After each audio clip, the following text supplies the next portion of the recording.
எல்லோருக்கும் வணக்கம். இந்த பதிவில் நம்ம என்ன பார்க்க போகிறோம் அப்படின்னா, ஸ்கேனிங் கவுண்டர் மெஷர்ஸ். கவுண்டர் மெஷர்னால் நம்ம என்னென்ன ஏற்கனவே பார்த்துருக்கோம்.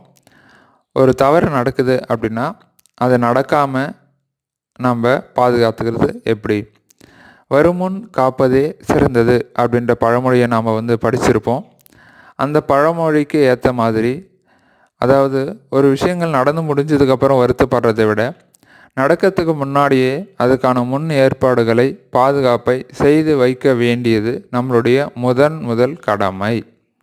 முதல் கடமையும் முழுமையான கடமையும் அதுதான்.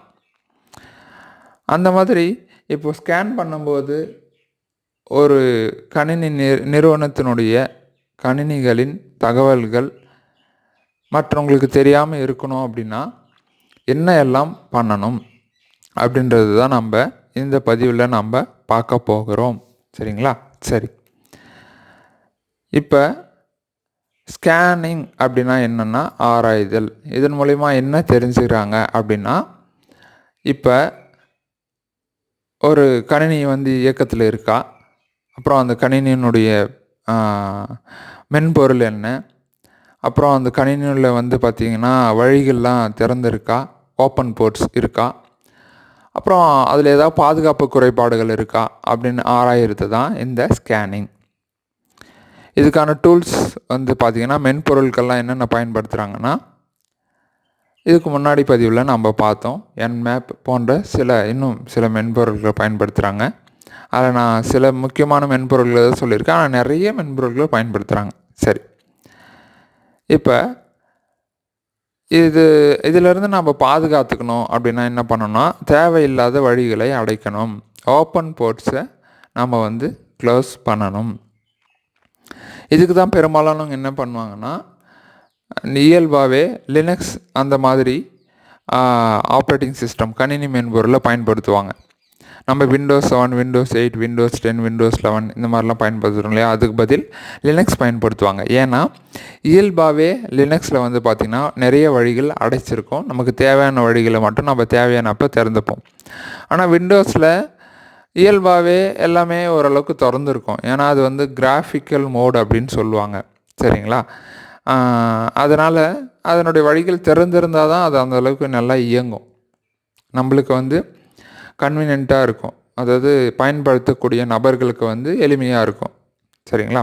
சரி, அப்போ லினக்ஸ் எளிமை இல்லையா அப்படின்னா, லினக்ஸும் ரொம்ப எளிமை தான். அதை கற்றுக்காத வரைக்கும் அது கொஞ்சம் கடினம்.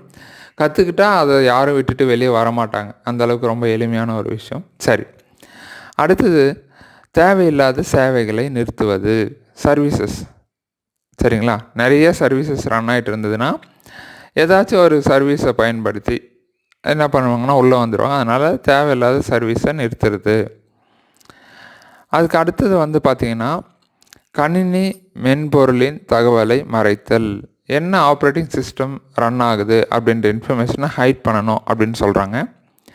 அதுக்கு அடுத்தது கணினியில் உள்ள குறைபாடுகளை களைதல். நம்மளே என்ன பண்ணணும் அப்படின்னா, அந்த ஸ்கேனிங்க்கு யூஸ் பயன்படுத்தக்கூடிய எல்லா மென்பொருள்களையும் எல்லா டூல்ஸ்களையும் வைத்து எல்லா அதில் பயன்படுத்தக்கூடிய முறைகளையும் நாமும் பயன்படுத்தி நாமளும் ஸ்கேன் பண்ணி என்ன பண்ணணும் அப்படின்னா, அது பாதுகாப்பு ஏற்பாடுகளை பண்ணணும். இங்கே தீச்சுவரின் விதிகளை சரியாக அமைத்தல், ஃபயர்வால்னு சொல்லுவாங்க. சரிங்களா? இந்த ஃபயர்வால் அப்படின்னா என்னென்னா, இதை பற்றி தெளிவாக பெருசாக பார்க்கும்போது பார்த்துக்கலாம். இப்போதைக்கு சுருக்கமாக சொல்கிறேன். இப்போ ஒரு கதவு கிட்ட ஒரு பாதுகாவலரை நம்ம நிற்க வைக்கிறோம்னு வச்சுக்கோங்க, செக்யூரிட்டி கார்டு. அவர் என்ன பண்ணுவார்னா, உள்ளே வர வெளியே போகிற எல்லாரையும் கண்காணிப்பார். அந்த மாதிரி தான் இந்த ஃபயர்வால்னு வச்சுக்கோங்களேன்.